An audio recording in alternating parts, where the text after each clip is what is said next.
Look at this. It's like a jet fighter cockpit. So you've got one seat for the driver, one for the passenger behind you.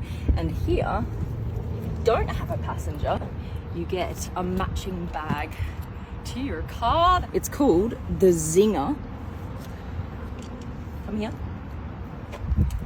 21C is the model name, stands for 21st century, designed and made in California.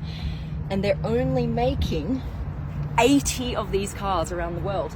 Just look at this door. I love this. Look, it's just one big door that gives you access to both the front and the back. And it's so light. Everything on this car is carbon fiber. Look at that. Mad. Now, around the front, kind of gives you LMP race car vibes, the design, right? With the lights. Don't worry, it can support, just this, can support the weight of the entire car. This is a hybrid. You've got one electric motor here in the front. Use this. Get ready for the drive.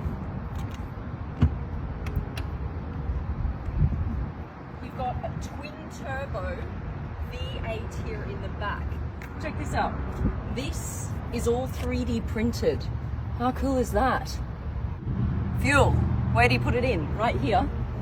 It can run on carbon recycled methanol, which is net zero emissions. Booty swinging in, that's what it is. Look at this. Oh my God, it's so light too. All carbon fiber. And here's another 3D printed part you can see right here. Now this is a pre-production car, so some of this will change in the actual production car. This will stay pretty much the same, all right? Okay, it's very manual because it's track focused. Ready? Here's the start stop button. Here we go.